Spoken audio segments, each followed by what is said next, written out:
World War II pushed pilots to their absolute limits. These weren't just battles in the sky. They were suicide missions where survival seemed impossible. Today we're diving into the most dangerous aerial operations ever attempted. These are the true stories of the bravest pilots who ever lived. From 1939 to 1945, millions of young men climbed into cramped cockpits, knowing each mission could be their last. The odds were stacked against them. Engine failures, anti-aircraft fire, enemy fighters and brutal weather conditions made every flight a gamble with death. August 1st, 1943, Operation Tidal Wave. The target, Ploiești, Romania. Hitler's most vital oil refineries. Without this oil, the German war machine would grind to a halt. The problem? Ploiești was the most heavily defended target in Europe. More anti-aircraft guns per square mile than anywhere else on Earth. The plan was insane. Fly 178 B-24 Liberator bombers at treetop level for over 2,000 miles, then climb to just 100 feet to bomb the refineries. 100 feet. That's lower than most church steeples. Lieutenant Colonel Addison Baker led the 93rd Bombardment Group. His navigator, Major John Gerstad, had already completed his tour of duty. He'd earned his ticket home. But when he heard about Ploiești, he volunteered to go back. They both knew this mission was different. As they approached Romania, everything went wrong. Navigation errors split the formation. German fighters swarmed like angry hornets. Then the flak opened up. Baker's plane, Hell's Wench, took a direct hit. Flames erupted from the nose. Any sane pilot would have turned back or bailed out. Baker kept flying. With his aircraft on fire, he pressed forward toward the target. He couldn't drop his bombs yet. They were still over civilian areas. For 3 agonizing minutes, Baker held steady while his plane burned around him. Finally, over the refinery, he released his payload. Seconds later, Hell's Wench exploded. Baker and Gerstad died instantly, but their bombs hit home. Both men received the Medal of Honor posthumously. Of the 178 bombers that attacked Ploiești, 54 never returned. That's a 30% loss rate. Catastrophic by any measure. But they destroyed 42% of Ploiești's refining capacity. May 16, 1943. 617 Squadron RAF received their orders. Their target, 3 massive dams in Germany's industrial heartland. The Möhne, Eder and Sorpe dams supplied water and hydroelectric power to the Ruhr Valley, the beating heart of Nazi war production. Destroy these dams and you cripple German industry, but these weren't ordinary dams. They were engineering marvels, protected by torpedo nets, anti-aircraft batteries, and sheer massive size. Conventional bombs couldn't touch them. Enter Barnes Wallis, a brilliant engineer who developed something revolutionary. The bouncing bomb, a cylindrical bomb that would skip across the water like a stone, clear the torpedo nets, sink against the dam wall, and explode at the perfect depth. The theory was sound. The execution? Nearly impossible. The Lancaster bombers would have to fly at exactly 60 feet above the water at night at precisely 240 miles per hour. Too high and the bomb wouldn't skip. Too fast and it would shatter. Too slow and they'd stall into the water. And they had to do this while being shot at. Wing Commander Guy Gibson led the attack. 19 Lancaster bombers took off into the darkness. They flew across the North Sea at wave-top height to avoid radar. Gibson's aircraft reached the Möhne Dam first. Searchlights snapped on. Tracer fire lit up the night. Gibson made his run perfect altitude, perfect speed, he released. The bomb skipped 3 times, sank and exploded. The dam held.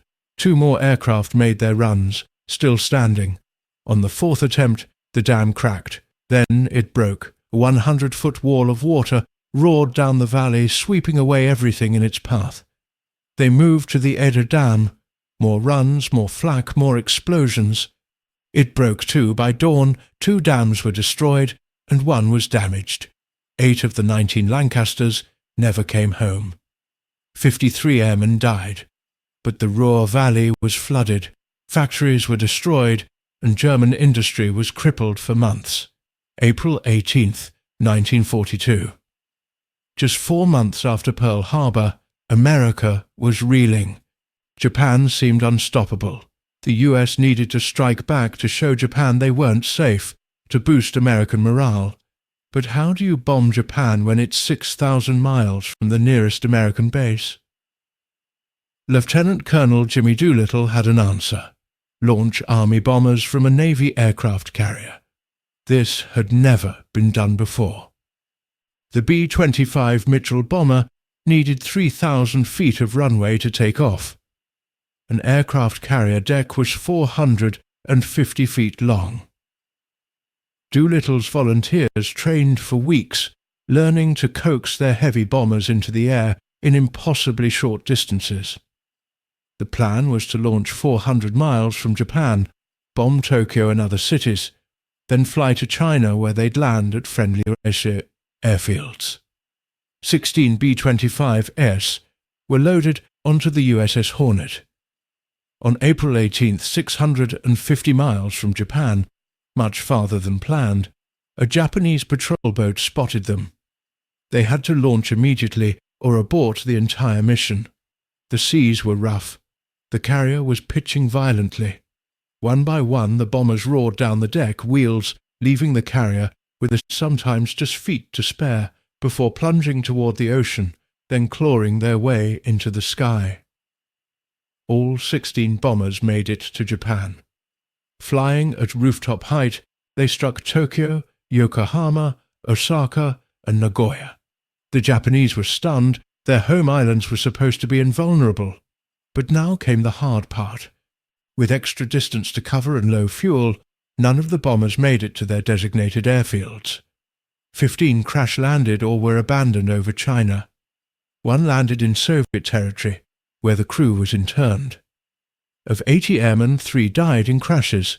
8 were captured by the Japanese, and 3 of those were executed. But they'd done the impossible. They'd bombed Japan, proving it could be done. The psychological impact was enormous. Japan diverted crucial resources to home defense, and the raid directly led to the Battle of Midway, Japan's first major defeat. August 17, 1943. The US 8th Air Force planned something unprecedented, a double strike deep into Germany.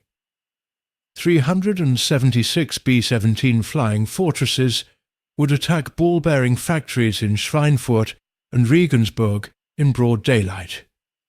Ball bearings were critical without them. German tanks, planes and submarines couldn't operate. But this meant flying 500 miles into Germany without fighter escort. The P-47 Thunderbolts didn't have the range. The bombers would be alone, facing hundreds of German fighters and thousands of anti-aircraft guns. The Luftwaffe was waiting. As soon as the escorts turned back, German fighters attacked in waves. Bf-109S, FW-190S, even twin-engine fighters armed with rockets. They didn't just make strafing runs. They made head-on attacks, firing 20 mm cannons straight into the bombers' noses. Sergeant Maynard Snuffy Smith was a ball turret gunner on Susan Ruth. When German fighters hit his B-17, the tail section erupted in flames. 2 crewmen bailed out. The radio operator was blown through the side of the plane. Smith was trapped in his turret as fire consumed the fuselage behind him. He couldn't bail out. The fire blocked the exit, so he fought the fire. For 90 minutes, while German fighters continued attacking, Smith crawled through the burning wreckage, throwing out ammunition cans before they exploded, beating at flames with his hands and a blanket. Firing the waist guns, at German fighters between fighting the fire. He made multiple trips through flames and smoke, his skin blistering, his lungs searing. He saved the plane. When they landed in England, Susan Ruth was a flying wreck over 3,500 holes from bullets and shrapnel. Smith received the Medal of Honor, but the mission's toll was devastating. Of 376 bombers, 60 were shot down. That's 600 men dead or captured in a single day. Another 168 bombers returned damaged. It was the worst day in 8th Air Force history. The ball-bearing factories were hit, but production recovered quickly. The price was too high. By 1944, Japan was losing the war.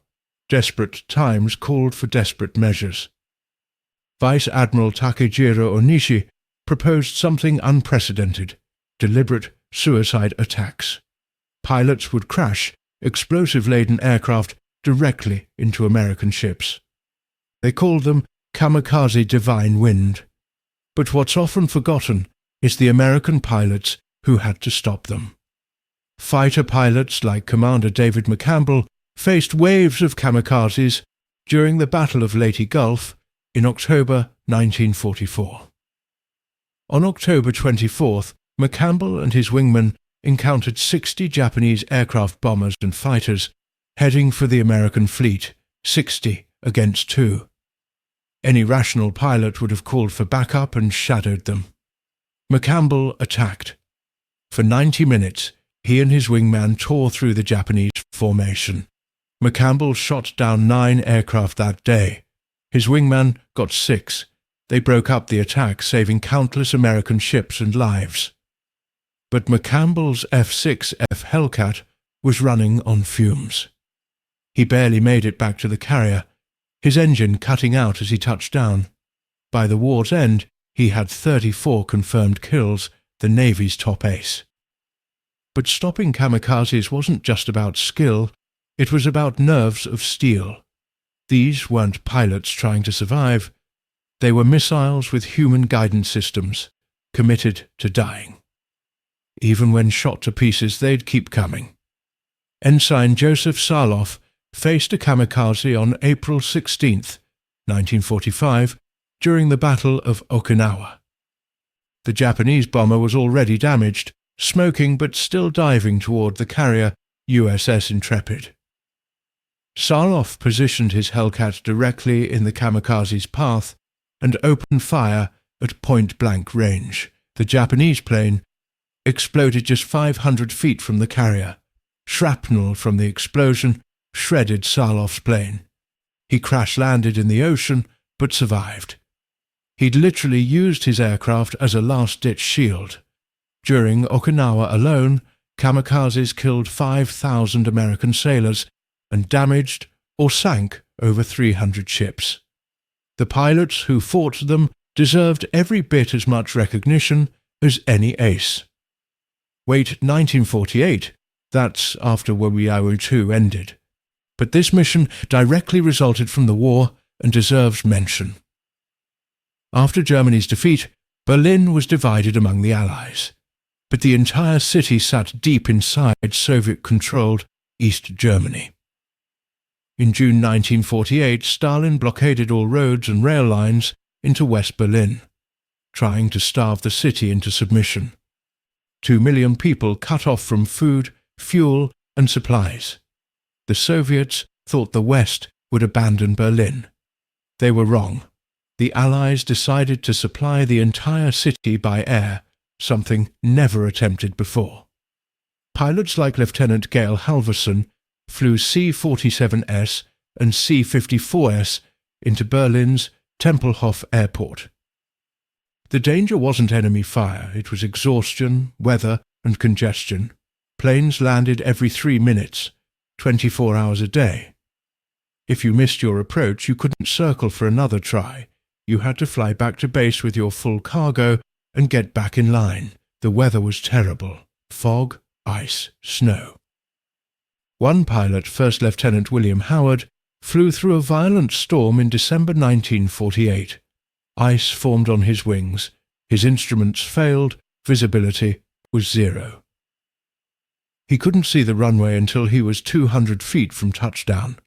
He landed safely, delivered 10 tons of coal, and took off again into the same storm.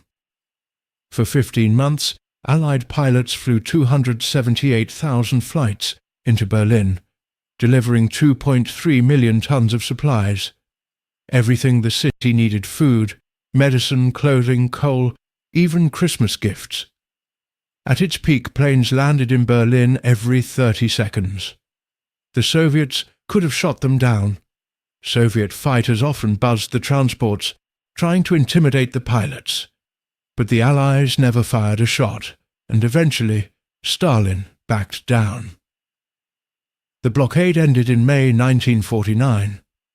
78 pilots and crew members died during the airlift in accidents, not combat. But they won the first victory of the Cold War without firing a bullet. The Berlin airlift proved that courage doesn't always mean combat. These stories represent just a fraction of the dangerous missions flown during World War II. Every bombing raid over Germany, every carrier strike in the Pacific, every supply run over the Himalayas, they all required extraordinary courage. The statistics are sobering. The US 8th Air Force alone suffered 47,000 casualties, killed or captured. RAF Bomber Command lost 55,000 aircrew.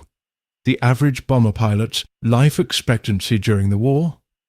15 missions. Most tours required 25 or more. That means, statistically, you wouldn't make it home. But what made these missions truly remarkable wasn't just the danger, it was the volunteers. After the Schweinfurt disaster, after Ploesti's catastrophic losses, after seeing friends shot down day after day, these men kept flying. They knew the odds. They'd done the math. And they went anyway. Why? Some fought for their countries, some for their families back home, some for the brothers beside them in the aircraft. Many were barely 20 years old, kids who should have been in college, not in combat.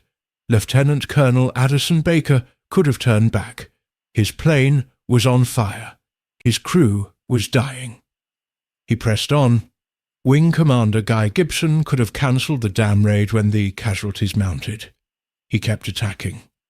Commander David McCampbell could have avoided those 60 Japanese planes. He attacked. These weren't reckless men. They were terrified, just like anyone would be. But they mastered their fear and did what needed to be done.